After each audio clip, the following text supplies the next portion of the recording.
Hello everyone, ലോഗ്രാറിൻ്റെ പുതിയൊരു ക്ലാസ്സിലേക്ക് എല്ലാവർക്കും സ്വാഗതം. അപ്പോൾ നമ്മൾ ഷോർട്ട് ആയിട്ടുള്ള കുറച്ച് കാര്യങ്ങൾ മാത്രമാണ് പറഞ്ഞു പോകുന്നത്. ഇന്ന് നമ്മൾ നോക്കുന്നത് കറണ്ട് അഫയേഴ്സിൻ്റെ പോർഷനാണ് കേട്ടോ. അപ്പോൾ നമുക്ക് നേരെ ക്ലാസ്സിലേക്ക് പോകാം. ഫസ്റ്റ് കൊടുത്തിരിക്കുന്നത് ഡന ചുഴലിക്കാറ്റാണ് കേട്ടോ. അപ്പോൾ ഡന ചുഴലിക്കാറ്റിന് പേര് നൽകിയത് ആരാണ്? ഖത്തറാണ് പേര് നൽകിയിരിക്കുന്നത്. നമ്മുടെ ഇന്ത്യയിലെ വെസ്റ്റ് ബംഗാളിലും അതുപോലെ ഒഡീഷയിലും ഒക്കെ നാശം വിതച്ച ഒരു ചുഴലിക്കാറ്റായിരുന്നു ഡന ചുഴലിക്കാറ്റ് എന്ന് പറയുന്നത്. ബേ ഓഫ് ബംഗാളിലാണ് രൂപം കൊള്ളുന്നത്. ഇതൊരു ഉഷ്ണമേഖല ചുഴലിക്കാറ്റ് കൂടിയാണ്, അതുകൊണ്ട് ഓർത്തിരിക്കുക.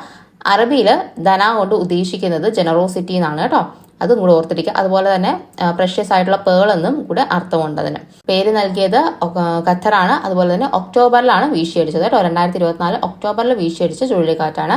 ബേ ഓഫ് ബംഗാളിലാണെന്നുള്ളതും കൂടി ഓർത്തിരിക്കുക.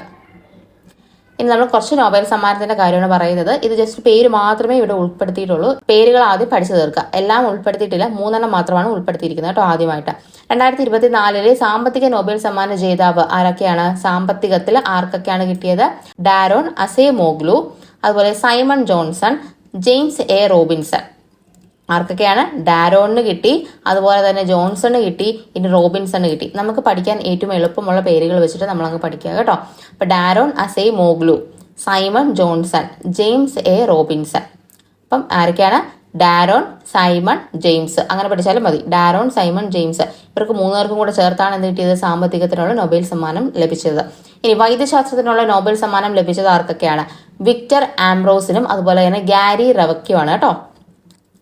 ഗാരി റവക്കിനും വിക്ടർ ആംബ്രോസിനുമാണ് ലഭിക്കുന്നത്. അപ്പൊ ആംബ്രോസ് റവ കണ്ടൊരു വൈദ്യം കാണിച്ചു അല്ലെങ്കിൽ വിദ്യ കാണിച്ചു എന്നൊക്കെ ആലോചിച്ച് വെച്ചിരുന്നാൽ നമുക്ക് പെട്ടെന്ന് കണ്ടുപിടിക്കാനായിട്ട് പറ്റും. ആംബ്രോസും റവക്കുമാണ് എന്ത് ചെയ്തത്? വൈദ്യശാസ്ത്രത്തിനുള്ള നൊബേൽ സമ്മാനം ലഭിച്ചത്.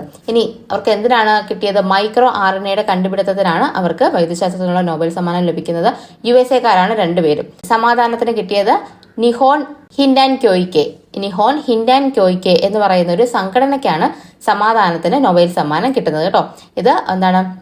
നമ്മുടെ ഹിരോഷിമ, നാഗസാക്കി ആ ദുരന്തത്തിൽ നിന്നും അതിജീവിച്ചവര് തുടങ്ങിയ ഒരു സംഘടനയാണ്. അവരുടെ ലക്ഷ്യം എന്തായിരുന്നു? അണുവായുധ മുക്തമായ ലോകത്തിനുള്ള പ്രവർത്തനം എന്നാണ് കേട്ടോ. അപ്പൊ ഇവർക്ക് കിട്ടിയിരിക്കുന്നത് അണുവായുധ മുക്തമായ ലോകത്തിനുള്ള പ്രവർത്തനത്തിന് വേണ്ടിയിട്ടാണ് കിട്ടിയിരിക്കുന്നത് കേട്ടോ. അപ്പം എന്താണ്? നിഹോൺ ഹിൻഡാക്യോയ്ക്കെ, അത് ആലോചിച്ച് വെച്ചിരിക്കുക കേട്ടോ. നിഹോൺ ഹിൻഡാക്യോയ്ക്കെ. അപ്പൊ പേര് ഇച്ചിരി പാടായതുകൊണ്ട് തന്നെ നമുക്ക് എന്ത് ചെയ്യാം? പെട്ടെന്ന് ഓർത്തെടുക്കാനായിട്ട് പറ്റും. അപ്പൊ ഇവരുടെ ഡീറ്റെയിൽഡ് ആയിട്ടുള്ള കുറച്ച് ഫാക്ട്സും കൂടെ ഉൾപ്പെടുത്തി നമ്മൾ പഠിക്കേണ്ടതുണ്ട്. അത് നമുക്ക് കുറച്ചും കൂടെ കഴിഞ്ഞിട്ട് പഠിക്കാം. ഇപ്പൊ നിങ്ങൾ എന്ത് ചെയ്യുക? പേരുകൾ കറക്റ്റായിട്ട് തന്നെ പഠിച്ചു വയ്ക്കാനായിട്ട് ശ്രമിക്കുക കേട്ടോ. ഇനി ജലസംരക്ഷണത്തിൽ രാജ്യത്തെ മികച്ച പഞ്ചായത്തായി തിരഞ്ഞെടുത്തത് ഏതാണ്? പുല്ലാമ്പാറയാണ് കേട്ടോ. തിരുവനന്തപുരത്തുള്ള പുല്ലാമ്പാറയാണ് ജലസംരക്ഷണത്തിൽ രാജ്യത്തെ മികച്ച പഞ്ചായത്തായിട്ട് തിരഞ്ഞെടുത്തത്. രാജ്യത്തെയാണ് കേട്ടോ, ശ്രദ്ധിക്കുക. സുപ്രീം കോടതിയുടെ 51ാമത് ചീഫ് ജസ്റ്റിസ് ആരാണ്? സഞ്ജീവ് ഖന്നയാണ് സുപ്രീം കോടതിയുടെ 51ാമത് ചീഫ് ജസ്റ്റിസ്. 2024 എത്രാമത് ബ്രിക്സ് ഉച്ചകോടിയാണ് റഷ്യയിലെ കസാനിൽ നടന്നത്? അപ്പൊ റഷ്യ ചോദിച്ചു കഴിഞ്ഞു, കസാന്റെ കാര്യം ചോദിച്ചു കഴിഞ്ഞു. ഇനി എത്രാമത്തെ എന്നുള്ളത് ബാക്കി കിടപ്പുണ്ട്. അപ്പൊ എത്രാമത്തെയാണ്? 16ാമത്തെ ഉച്ചകോടിയാണ്, ഓർത്തിരിക്കുക കേട്ടോ. ലോകത്ത് ഏറ്റവും വായു മലിനീകരണമുള്ള നഗരം ഏതാണ്? ലോകത്ത് ഏറ്റവും കൂടുതൽ വായു മലിനീകരണം എവിടെയാണ്? പാകിസ്ഥാനിലെ ലാഹോറിലാണ് ഏറ്റവും അധികം വായു മലിനീകരണം ഉള്ളത്. സംസ്ഥാനത്തെ മുഖ്യ തിരഞ്ഞെടുപ്പ് ഓഫീസറായി ചുമതലയേറ്റത് ആരാണ്? പ്രണബ് ജ്യോതിനാഥ് ആണ് കേട്ടോ. പ്രണബ് ജ്യോതിനാഥ് ആണ് എന്ത് ചെയ്തത്? സംസ്ഥാന മുഖ്യ തിരഞ്ഞെടുപ്പ് ഓഫീസർ അഥവാ ചീഫ് ഇലക്ട്രൽ ഓഫീസറായിട്ട് നിയമിതനായത്. ഡൽഹിയിലെ നിലവിലെ മുഖ്യമന്ത്രി ആരാണ്? അതിഷിയാണ് കേട്ടോ. അതിഷിയാണ് ഏറ്റവും പ്രായം കുറഞ്ഞ മുഖ്യമന്ത്രിയും കൂടിയാണ്. ദില്ലിയിലെ ഏറ്റവും പ്രായം കുറഞ്ഞ മുഖ്യമന്ത്രിയും കൂടിയാണ് അതിഷി എന്ന് പറയുന്നത്. അപ്പൊ ഇത്രയും കാര്യങ്ങൾ ഒന്നും കൂടെ ഓർത്ത് വെച്ചിരിക്കുക. ധന ചുഴലിക്കാറ്റിനെ പറ്റിയിട്ടാണ് നമ്മൾ ആദ്യം പറഞ്ഞത്. ഖത്തറാണ് പേര് നൽകിയത്. ജനറോസിറ്റി എന്നാണ് മീനിങ്. വെസ്റ്റ് ബംഗാൾ, ഒഡീഷ ഭാഗങ്ങളിലാണ് വീശിയടിച്ചത്. ഇതിന് ബേ ഓഫ് ബംഗാളിലാണ് രൂപം കൊണ്ടത്. അത്രയും കാര്യങ്ങൾ ഓർത്തിരിക്കുക കേട്ടോ. ഒക്ടോബറിലാണ് രൂപം കൊണ്ടത്. ഇനി സാമ്പത്തികത്തിനുള്ള നോബൽ കിട്ടിയത് ആർക്കൊക്കെയാണ്? ഡാരോൺ, സൈമൺ, ജെയിംസിനാണ് കിട്ടിയത്. വൈദ്യശാസ്ത്രത്തിനാണെങ്കിൽ ആംബ്രോസിനും റവക്കുമാണ് കിട്ടുന്നത്. അതുപോലെ സമാധാനത്തിനാണെങ്കിൽ ഒരു സംഘടനയ്ക്കാണ് കിട്ടിയത്. നിഹോൺ ഹിൻഡാക്യോയ്ക്കാണ് കിട്ടുന്നത് കേട്ടോ. അത് ഓർത്ത് വെച്ചിരിക്കുക. ജലസംരക്ഷണത്തിൽ രാജ്യത്തെ മികച്ച പഞ്ചായത്ത് ഏതാണ്? പുല്ലാമ്പാറയാണ്. സുപ്രീം കോടതിയുടെ 51ാമത് ചീഫ് ജസ്റ്റിസ് ആരാണ്? സഞ്ജീവ് ഖന്നയാണ്. ബ്രിക്സിന്റെ എത്രാമത് ഉച്ചകോടിയാണ് 2024 നടന്നത്? 16ാമത്തെ ഉച്ചകോടിയാണ്. ലോകത്ത് ഏറ്റവും വായു മലിനീകരണമുള്ള നഗരം ലാഹോർ ആണ്. അതുപോലെ സംസ്ഥാന മുഖ്യ തിരഞ്ഞെടുപ്പ് ഓഫീസർ പ്രണബ് ജ്യോതിനാഥ് ആണ്. ഡൽഹിയിൽ നിലവിലെ മുഖ്യമന്ത്രി അതിഷിയാണ്. ഏറ്റവും പ്രായം കുറഞ്ഞ മുഖ്യമന്ത്രിയാണ് ഡൽഹിയുടെ. ഇനി അടുത്തത് നമുക്ക് നോക്കാം. സംസ്ഥാന സർക്കാർ ഈ വർഷത്തെ മികച്ച തദ്ദേശ സ്വയംഭരണ സ്ഥാപനങ്ങൾക്കുള്ള അവാർഡുകൾ പ്രഖ്യാപിച്ചിട്ടുണ്ടായിരുന്നു. അത് ഏതൊക്കെയാണെന്നാണ് നമ്മൾ നോക്കുന്നത്. മികച്ച ജില്ലാ പഞ്ചായത്ത് ആരാണ്? മലപ്പുറമാണ് കേട്ടോ. മലപ്പുറമാണ് മികച്ച ജില്ലാ പഞ്ചായത്ത്. മികച്ച കോർപ്പറേഷൻ തിരുവനന്തപുരം. മികച്ച നഗരസഭ കൊയിലാണ്ടിയാണ് മികച്ച നഗരസഭ. ജില്ലാ പഞ്ചായത്ത് ഏതാണ്? മലപ്പുറം. കോർപ്പറേഷൻ തിരുവനന്തപുരം, നഗരസഭ കൊയിലാണ്ടിയാണ്. ഇനി ബ്ലോക്ക് പഞ്ചായത്ത് ഏതൊക്കെയായിരുന്നു? കല്യാശ്ശേരിയും അതുപോലെ തന്നെ വൈക്കവുമാണ് ബ്ലോക്ക് പഞ്ചായത്ത് എന്ന് പറയുന്നത്. കല്യാശ്ശേരി കണ്ണൂരിലാണ് കേട്ടോ. വൈക്കം എല്ലാവർക്കും അറിയാലോ, കോട്ടയത്താണ്. മികച്ച പഞ്ചായത്ത് ഏതാണ്? പീലിക്കോട്. കാസർഗോഡുള്ള പീലിക്കോടാണ് മികച്ച പഞ്ചായത്തായിട്ടുള്ളത്. അതുപോലെ കതിരൂറും, കണ്ണൂരിലുള്ള കതിരൂറുമാണ് എന്ത് ചെയ്തത്? മികച്ച പഞ്ചായത്തായിട്ട് തിരഞ്ഞെടുത്തത്. അപ്പൊ പഞ്ചായത്തുകളൊക്കെ ചോദിക്കാറുണ്ട് എപ്പോഴും. അപ്പൊ ഓർത്തു വെച്ചിരിക്കുക, ജില്ലാ പഞ്ചായത്ത് മലപ്പുറമാണ്, കോർപ്പറേഷൻ തിരുവനന്തപുരം, നഗരസഭ കൊയിലാണ്ടിയാണ്. ബ്ലോക്ക് പഞ്ചായത്ത് ഏതൊക്കെയാണ്? 2 ഉണ്ട്, കല്യാശ്ശേരിയും വൈക്കവും. അതുപോലെ പഞ്ചായത്ത് എന്ന് പറയുന്നത് പീലിക്കോടും കതിരൂറും. കറക്റ്റായിട്ട് തന്നെ ഓർത്തിരിക്കാനായിട്ട് ശ്രമിക്കുക കേട്ടോ. കേന്ദ്ര സർക്കാരിന്റെ ബെസ്റ്റ് റൂറൽ ടൂറിസം വില്ലേജ് പുരസ്കാരം നേടിയ കേരളത്തിലെ പഞ്ചായത്തുകൾ. അപ്പൊ കേന്ദ്ര സർക്കാരിന്റെ പുരസ്കാരം നേടിയ കേരളത്തിലെ പഞ്ചായത്തുകളാണ് ഇതൊക്കെ. കടലുണ്ടിയും കുമരകവും. എന്താണ്? ബെസ്റ്റ് റൂറൽ ടൂറിസം വില്ലേജ് കേട്ടോ. കടലുണ്ടിയും കുമരകവുമാണ്. ഇനി നടൻ ഇന്ദ്രൻസിന്റെ ആത്മകഥയാണ് ഏത്? ഇന്ദ്രധനുസ് എന്ന് പറയുന്നത്. ഷാരോൺ എന്നത് ഏതിന്റെ ഉപഗ്രഹമാണ്? ഷാരോൺ ഏതിന്റെയാണ്? പ്ലൂട്ടോയുടെ ഉപഗ്രഹമാണ് കേട്ടോ ഷാരോൺ എന്ന് പറയുന്നത്. ഇനി കേരള ഹൈക്കോടതിയിലെ ചീഫ് ജസ്റ്റിസ് ആരാണ്? നിലവിൽ ആരാണ്? ജസ്റ്റിസ് നിതിൻ മധുകർ ജാംദർ ആണ് നിലവിലെ കേരള ഹൈക്കോടതി ചീഫ് ജസ്റ്റിസ്. ഓർത്തിരിക്കുക കേട്ടോ. ആശിഷ് ജിതേന്ദ്ര ദേശായിക്ക് ശേഷം ജസ്റ്റിസ് നിതിൻ മധുകർ ജാംദർ ആണ് എന്ത്? കേരള ഹൈക്കോടതിയിലെ ചീഫ് ജസ്റ്റിസ് എന്ന് പറയുന്നത്. ഇന്ത്യയുടെ ശുക്രദൌത്യമാണ് ഏതെന്ന് പറയുന്നത്? Venus orbiter mission. VOM എന്ന് പറയുമ്പോഴും നിങ്ങൾ കറക്റ്റായിട്ട് മനസ്സിലാക്കിക്കൊള്ളാം കേട്ടോ.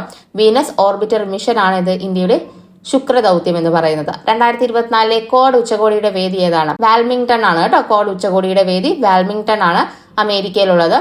ക്വാഡിന്റെ അംഗരാജ്യങ്ങൾ ആരൊക്കെയാണ്? ഇന്ത്യ, അമേരിക്ക, ജപ്പാൻ, അതുപോലെ ഓസ്ട്രേലിയ.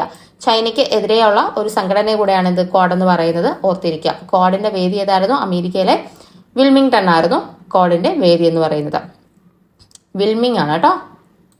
ശ്രീലങ്കയുടെ പ്രസിഡന്റ് ആരാണ്? പുതുതായിട്ട് തിരഞ്ഞെടുത്ത ശ്രീലങ്കയുടെ പ്രസിഡന്റ് ആരാണ്? അനുരാഗ് കുമാര ദിശനായികയാണ് കേട്ടോ. അനുരാഗ് കുമാര ദിശനായികയാണ് ശ്രീലങ്കയുടെ പുതിയ പ്രസിഡന്റ്. അതുപോലെ പ്രധാനമന്ത്രി ചോദിച്ചതാണ് ഹരിണി അമരസൂര്യ കേട്ടോ. ഹരിണി അമരസൂര്യ. വ്യോമസേനാ മേധാവി ആരാണ്? മാർഷൽ അമർപ്രീത് സിംഗ് ആണ് വ്യോമസേനാ മേധാവി എന്ന് പറയുന്നത്. അമർപ്രീത് സിംഗ് അല്ലെങ്കിൽ AP സിംഗ് എന്നും പറയാം കേട്ടോ. അമർപ്രീത് സിംഗ് എന്ന് പറയുന്നത്. ഇനി പോർട്ട് ബ്ലെയറിന്റെ പുതിയ പേരെന്താണ്? പോർട്ട് ബ്ലെയറിന്റെ പുതിയ പേരെന്താണ്? വിജയപുരം എന്നാണ് കേട്ടോ പോർട്ട് ബ്ലെയറിന്റെ പുതിയ പേര്. അപ്പൊ പോർട്ട് ബ്ലെയറിന്റെ പുതിയ പേരെന്താണ്? വിജയപുരം. 2024 ചെസ് ഒളിമ്പ്യാഡിന്റെ വേദി ഏതാണ്? ബുഡാപെസ്റ്റ് ആണ് 2024 ചെസ് ഒളിമ്പ്യാഡിന്റെ വേദി എന്ന് പറയുന്നത്. 2024 ആസിയാൻ ഉച്ചകോടിയുടെ വേദി എന്ന് പറയുന്നത് ലാവോസ് ആണ്. 2024 ചെസ് ഒളിമ്പ്യാഡ് എത്രാമത്തെ പതിപ്പായിരുന്നു? 45ാമത്തെ പതിപ്പായിരുന്നു നടന്നത്. നമ്മുടെ മഹാബലിപുരത്ത് നടന്നത് 44ാമത്തെ പതിപ്പായിരുന്നു. അത് ഓർത്തിരിക്കുക കേട്ടോ. ഇനി ആസിയാൻ ഉച്ചകോടി 2024 നടക്കുന്നത് ലാവോസിലാണ്. അതും കൂടി ഓർത്തിരിക്കുക. അപ്പൊ നമ്മൾ ഇത്രയും പറഞ്ഞ എന്താണ്? തദ്ദേശ സ്വയംഭരണ സ്ഥാപനങ്ങൾക്ക് നൽകുന്ന പുരസ്കാരങ്ങളിൽ മികച്ച ജില്ലാ പഞ്ചായത്തായിട്ട് തിരഞ്ഞെടുത്തത് മലപ്പുറമാണ്, കോർപ്പറേഷൻ തിരുവനന്തപുരമാണ്, നഗരസഭ കൊയിലാണ്ടിയാണ്, ബ്ലോക്ക് പഞ്ചായത്ത് കല്യാശ്ശേരിയും വൈക്കവുമാണ്, പഞ്ചായത്ത് പീലിക്കോടും കതിരൂരുമാണ്. കറക്റ്റായിട്ട് 2-3 വട്ടം ഒന്ന് വായിച്ചു നോക്കി കഴിഞ്ഞാൽ കറക്റ്റായിട്ട് ഓർമ്മ കിട്ടും കേട്ടോ. ഇനി കേന്ദ്ര സർക്കാരിന്റെ ബെസ്റ്റ് റൂറൽ ടൂറിസം വില്ലേജ് പുരസ്കാരം നേടിയ കേരളത്തിലെ പഞ്ചായത്തുകളാണ് ഇതൊക്കെ. കടലുണ്ടിയും കുമരകവും. ഓർത്തിരിക്കാൻ എളുപ്പമാണ്. നടൻ ഇന്ദ്രൻസിന്റെ ആത്മകഥ ഇന്ദ്രധനുസ്. ഷാരോൺ ഏതിന്റെ ഉപഗ്രഹമാണ്? പ്ലൂട്ടോയുടെ ഉപഗ്രഹമാണ്. കേരളത്തിലെ ഹൈക്കോടതിയിലെ ചീഫ് ജസ്റ്റിസ് ആരാണ്? ജസ്റ്റിസ് നിതിൻ മധുകർ ജാംദർ ആണ്. അതുപോലെ ഇന്ത്യയുടെ ശുക്രദൌത്യം ഏതാണെന്ന് ചോദിച്ചു കഴിഞ്ഞാൽ VOM ആണ്. 2024 ക്വാഡ് ഉച്ചകോടിയുടെ വേദി വിൽമിംഗ്ടൺ ആണ്, USA ശ്രീലങ്കയുടെ പ്രസിഡന്റ് അനുരാഗ് കുമാര ദിശനായികയാണ്. അതുപോലെ പ്രധാനമന്ത്രി ഹരിണി അമരസൂര്യയാണ്.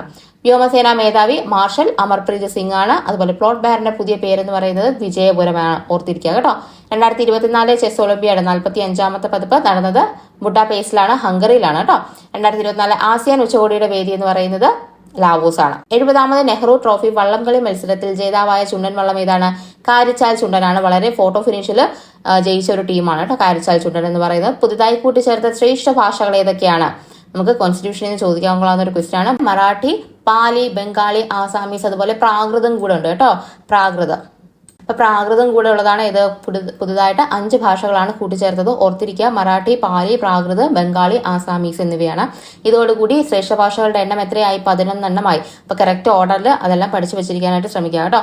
ഏറ്റവും ആദ്യത്തെ ശ്രേഷ്ഠ ഭാഷയാണ് ഏത്? തമിഴ് എന്ന് പറയുന്നത്. അതുപോലെ തന്നെ 2013 മലയാളത്തെ ശ്രേഷ്ഠ ഭാഷയായിട്ട് അംഗീകരിക്കുന്നത്. ഇനി രാജ്യത്തെ പരമോന്നത ചലച്ചിത്ര ബഹുമതിയായ ദാദാ സാഹിബ് ഫാൽക്കെ പുരസ്കാരം നേടിയതാരാണ്? മിഥുൻ ചക്രവർത്തിയാണ് കേട്ടോ. രാജ്യത്തെ പരമോന്നത ചലച്ചിത്ര പുരസ്കാരമായ ദാദാ സാഹിബ് ഫാൽക്കെ പുരസ്കാരം നേടിയത് മിഥുൻ ചക്രവർത്തിയാണ്.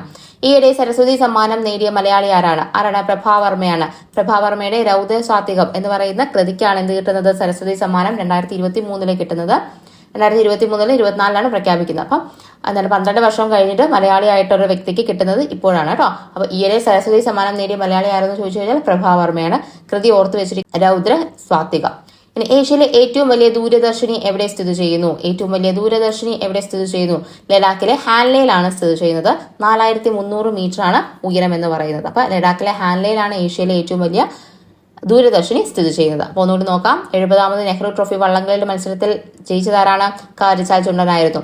പുതുതായി കൂട്ടിച്ചേർത്ത ശ്രേഷ്ഠ ഭാഷകളുടെ എണ്ണം എത്രയാണ്? 5 എണ്ണമാണ് കൂട്ടിച്ചേർത്തത് കേട്ടോ. മറാഠി, പാലി, പ്രാകൃത്, ബംഗാളി, ആസാമീസ്. ഇനി ഇതോടെ ശ്രേഷ്ഠ ഭാഷകൾ എത്രണ്ണമായി? 11 എണ്ണമായി. രാജ്യത്തെ പരമോന്നത ചലച്ചിത്ര ബഹുമതിയായ ദാദാ സാഹിബ് ഫാൽക്കെ പുരസ്കാരം നേടിയത് മിഥുൻ ചക്രവർത്തിയാണ്. ഈയിടെ സരസ്വതി സമ്മാനം നേടിയ മലയാളി ആരാണ്? പ്രഭാവർമ്മയാണ്. രൗദ്ര സ്വാതികം ഓർത്തിരിക്കുക. ഏഷ്യയിലെ ഏറ്റവും വലിയ ദൂരദർശിനി എവിടെയാണ് സ്ഥിതി ചെയ്യുന്നത്? ലഡാക്കിലെ ഹാൻലെയിലാണ് സ്ഥിതി ചെയ്യുന്നത്. അപ്പോൾ നമ്മൾ ഇത്രയാണ് ഇന്നത്തെ ക്ലാസ്സിൽ ഉൾപ്പെടുത്തിയിരിക്കുന്നത്. അതുപോലെ തന്നെ നന്നായിട്ട് തന്നെ പഠിക്കുക. ബാക്കിയുള്ള സ്റ്റേജുകാർ ഇനി അങ്ങോട്ട് എക്സാമിന് ചോദിക്കാൻ സാധ്യതയുള്ള പോർഷൻസ് എല്ലാം നമുക്ക് കുഞ്ഞു കുഞ്ഞു ടോപ്പിക്കുകളായിട്ട് നമുക്ക് എടുത്തു തീർക്കാം. അപ്പം വീഡിയോ കണ്ട എല്ലാവർക്കും താങ്ക് യു. ക്ലാസ്സുകൾ ഇഷ്ടപ്പെടുകയാണെന്നുണ്ടെങ്കിൽ സബ്സ്ക്രൈബ് ചെയ്യുക. നമുക്ക് അടുത്തൊരു ക്ലാസ്സിൽ കാണാം. അതുവരെ എല്ലാവർക്കും ബൈ.